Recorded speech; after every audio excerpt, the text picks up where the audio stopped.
join me back in the glorious 992 GT3 in manual.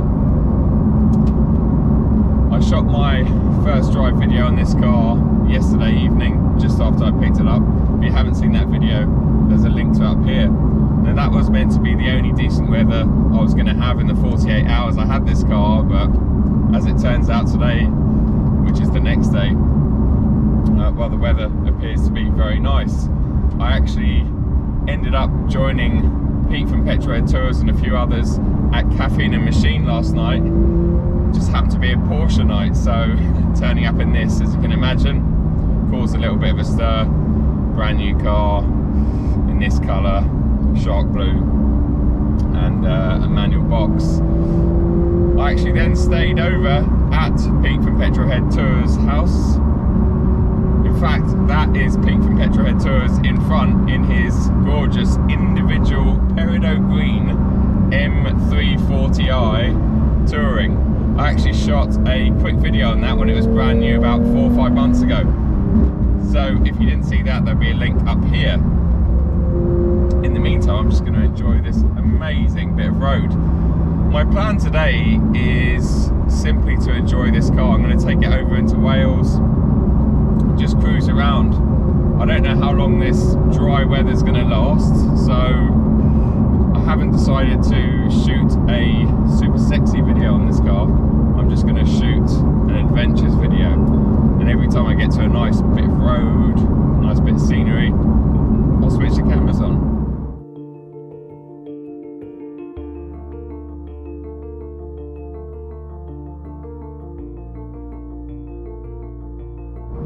Don't get me wrong, this is my dream car. It was before I drove it, and it is more so now that I've spent some time in it.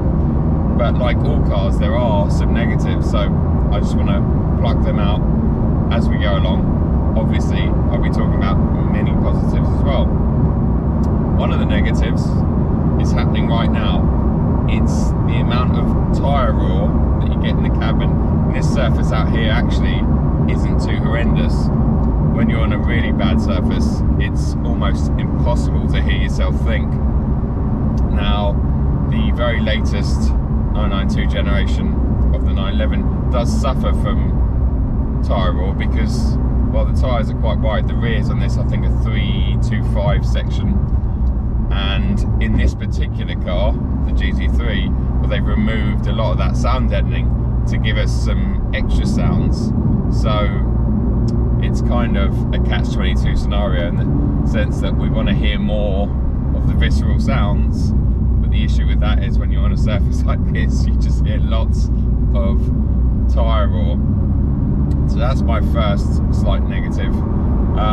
Next one, well, these carbon buckets, they're brilliant seats. Again, as good as seats get. Maybe not as good as the new carbon buckets in the M3 and M4, and the single reason that they may be not as good is because the backrest is not adjustable on the fly.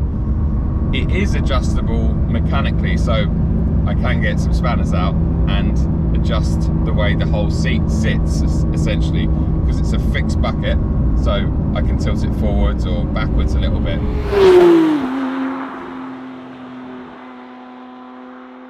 What a surprise. We get into Wales and it starts raining. Now, this kind of was my fear a little bit, because as much as I love rear wheel drive cars in the rain, when you're in something that's £150,000 worth, super rare, and it's on Cup 2s, and not just Cup 2s, it's on massively wide Cup 2s, and it doesn't weigh that much, so the tyres just don't have a chance to dig in to the wet tarmac. So yeah, if it continues like this, I'm going to be taking it very easy.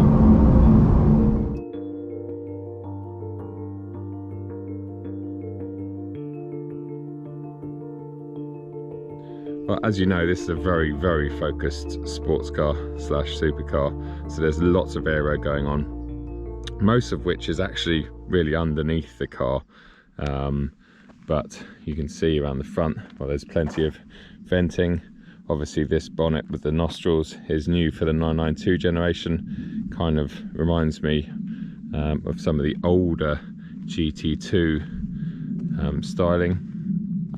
Obviously it's functional, it's not just styling. This has the steel brakes on it, so not the upgraded carbon ceramics, but I absolutely love them.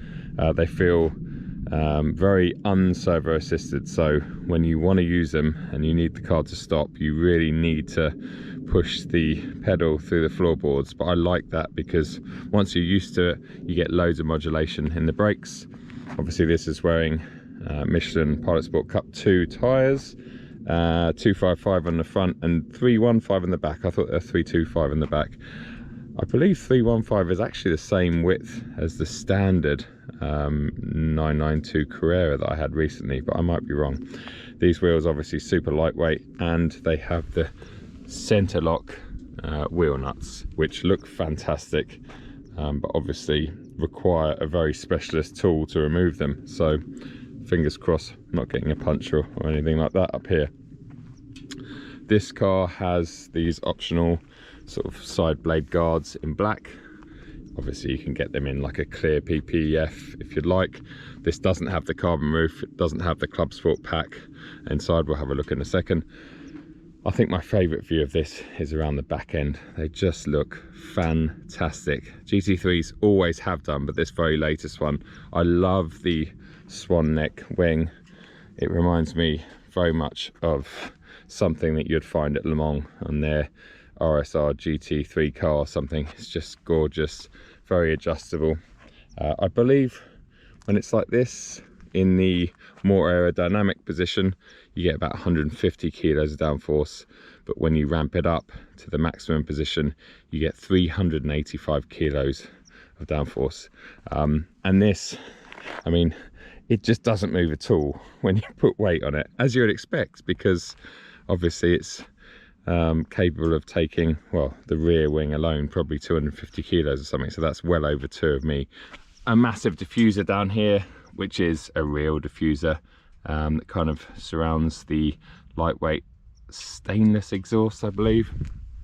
And in here is the 4-litre flat 6 naturally aspirated engine producing 510 horsepower, so not much more, about 10 horsepower more than the previous gen.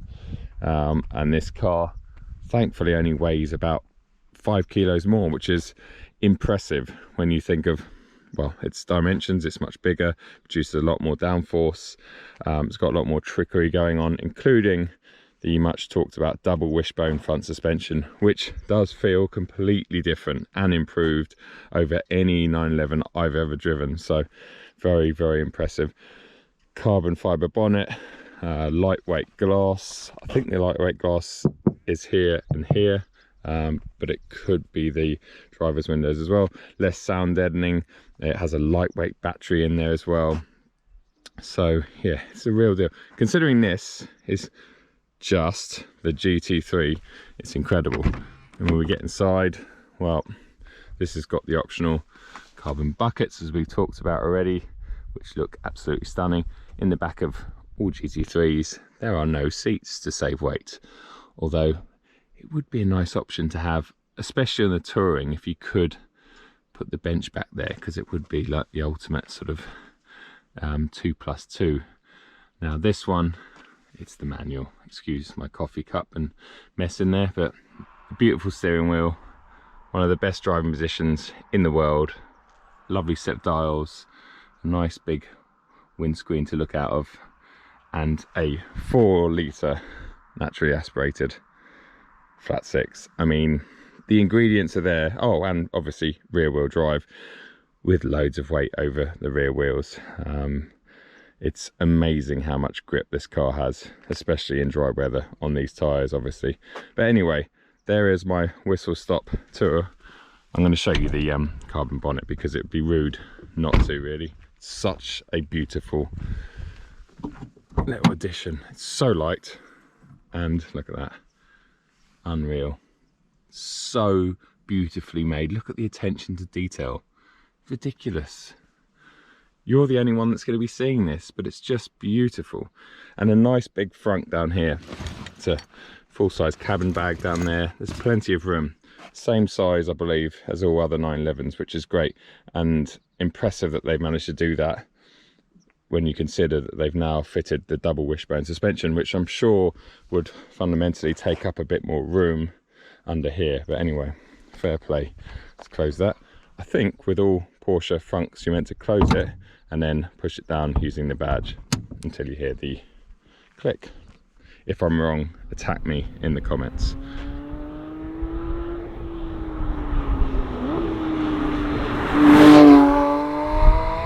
Launch control in a manual GT3 is very similar to the PDK version. Put it into first gear, keeping your foot down on the clutch, right foot on the accelerator. It's 5,000 RPM, and here we go. Traction, traction, traction, traction.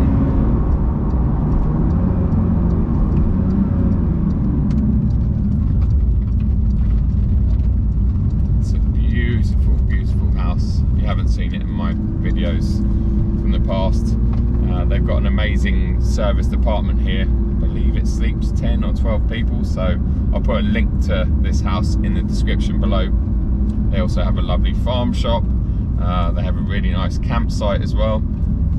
So yeah, really nice place to come and visit, especially during the summer months. I've been lucky enough to sort of be coming here from a very young age with my parents to festivals and parties over the years, and yeah, it's just it's a magnificent house, as you are about to see. Really is beautiful, and all of their surrounding gardens, yeah, etc. And the River Usk runs literally next to the house here, which is beautiful, but also quite scary for them of recent years with all the sort of very high waters. So it's always a little bit of a nervous time through some of the winter months. But yeah, here we are, just coming around to the back of the house, and there's my good friend Josh in front. So yeah, I will turn the cameras off and I'll join you a bit later. Cheers.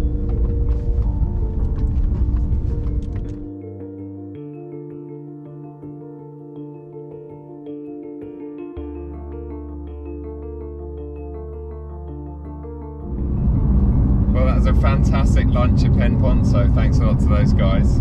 I've been on the road again for about 45 minutes, and most of that has been stuck behind a large truck with hay bales on it doing about 25 miles an hour, so a little bit frustrating. I'm really not going to want to give the keys back to this car. Obviously there's a fair few press cars that I really fall for. Most of them over the past 12 months have been Porsches.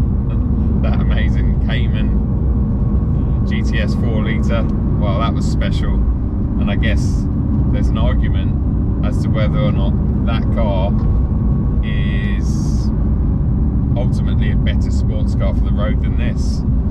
It's definitely fast enough, and well, it's essentially half the money, and you can actually go into a Porsche dealership and order one of those, whereas one of these, well, you have to be one of the lucky ones. So the GTS 4 litre is probably actually a better, definitely a better value sports car, and almost as good a sports car on the road. But I mean, this is just up another level, which on a road like this with 40-mile-an-hour limits is no use at all, really. I mean, look at it, what a wonderful piece of tarmac. And it really isn't a busy road either. Oh, 37, 38, 39, 40. Whoa! 40 miles an hour. Oh, it's just lovely. And once again, it's cleared up. Today was meant to be horrendous weather all day, torrential rain in Wales, but I've seen a couple of lightish showers, thankfully. And otherwise, it's been glorious.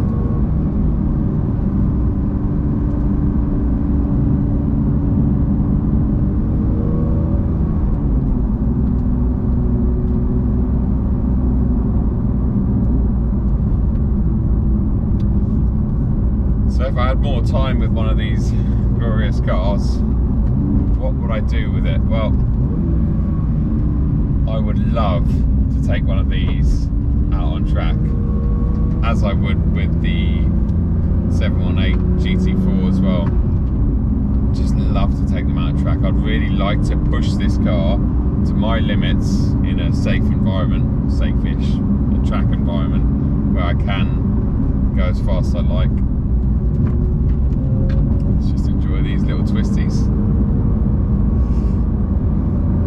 Yeah, I'd love to take it onto a track and just see what it's all about. Really push that front end, push it on the brakes, push it through the corners, push it everywhere, because I think it's the sort of car that just would thrive when you really start pushing it.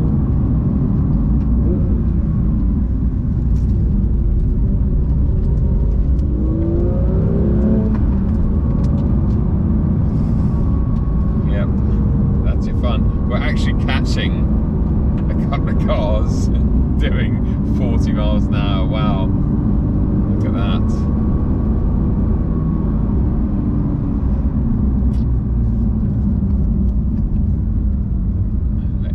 Let's see if we can get around them. Here we go. Thank you, mister. What a view. What a view. There's a car park just up the top here on the left. Just in there. And then you can just keep going. Basically this road will meander back across this part of the Brecon Beacons and back down the other side, and then you end up sort of over near-ish Swansea on the M4.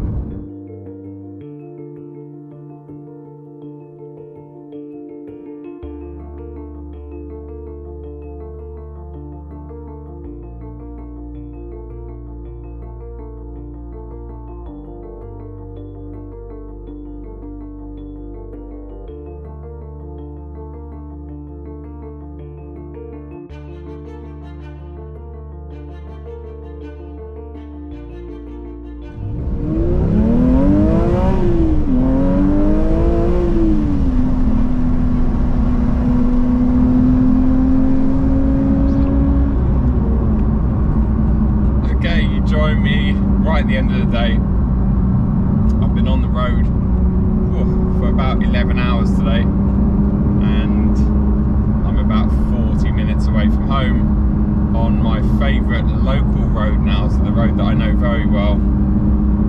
Some of you guys call this the Harry Metcalf Road, because he actually lives about 15 minutes from here, and this is the road that he's used for years in his videos. It's a brilliant section of road, and I know it very well, and it's a 60 as well the whole way, which is actually a reasonable speed. There's bits on this road where you can push a car and keep it at the speed limit, which is obviously very, very handy. It's been an awesome day today. As I say, production quality's pretty low. Just had a couple of GoPros running. But it was one of those things, you've got to toss it up. When you've got a car like this, I could have spent the entire 2 days absolutely sweating buckets trying to film something really sexy, but the reality is I kind of missed the rush of this car when it was released, and I know every decent journo and YouTuber around the world has already reviewed this car. So I thought my first drive that I filmed yesterday would have sort of filled one gap. Let's see if I can get my words out. And yeah, today's adventures, well, I've covered about 500 miles today. Most GT3 owners wouldn't cover that in a month, so yeah, I'm really, really glad that I've done that, because it's not every day that you get one of these. It's not every day that I get one of these. It's not every day that many people get one of these. So yeah, 500 amazing miles. The seats have become become less comfortable. They're definitely not as comfortable as the ones in the M3 and M4, at least for my body shape. They are more of a focused bucket seat. The ride, although now sort of a slightly spirited drive along here, feels pretty smooth. When you're using it, pottering around at very normal speeds, it is quite firm actually, even when you've got everything backed off, which I've had backed off all day, because if you stiffen it up it becomes very, very firm. I think that would be the setting obviously for a nice smooth racetrack. So yeah, what I'm trying to say is it's still a fluid motion, but you kind of need it to be loaded up in order for the ride to sort of be smooth, if that makes sense. Bumped into a couple of subscribers today, which is really cool. A guy called Christian actually drove past me the other way at the Black Mountains in Wales, and yeah, managed to find me in a little car park where I pulled over to play the cameras, and I took him out for a quick passenger ride in this car. I was going to say passenger lap, but that definitely wasn't a lap. But yeah, which is great. I mean, honestly, if anyone of you see me out, please never be shy to come over and say hi. I love talking cars. I love meeting everyone. And let's just get through here and we'll finish. Oh, what a car! It's a bit damp outside. Oh. Wow! I could just drive this forever. Well, I'd get a little bit uncomfortable in these seats if I was sitting here for much longer, but you know what I mean, I really could. But yeah, please, if you do see me out and about, never be afraid to come over and say hi. Hopefully I'll get another one of these, maybe the PDK, in a few months time or something. I'd love to take one of those out on circuit, so fingers crossed for that.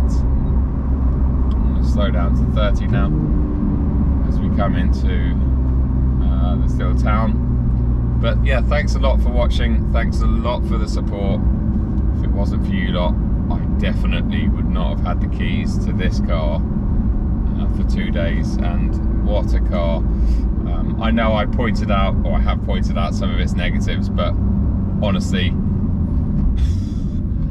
as I talked about in my first drive video, there's just so many positives. This was my dream car. It still is my dream car. Oh, something else. Speed bumps. Listen. Yeah, no scrapage. This does have a lift system in it, but you don't actually have to use it unless you're sort of going off sort of a big curb or over a big speed bump. You get absolutely no scrapage. And something else which is pretty cool is you can geotag certain speed bumps, or any speed bumps, or all speed bumps around where you live or in your regular journeys, so that when you approach them on your day-to-day basis, the car knows to lift the nose, which I think is really, really cool.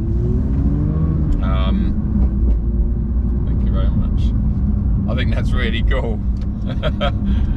I know it's not rocket science, but it's a brilliant use of technology, I guess. Oops, sorry.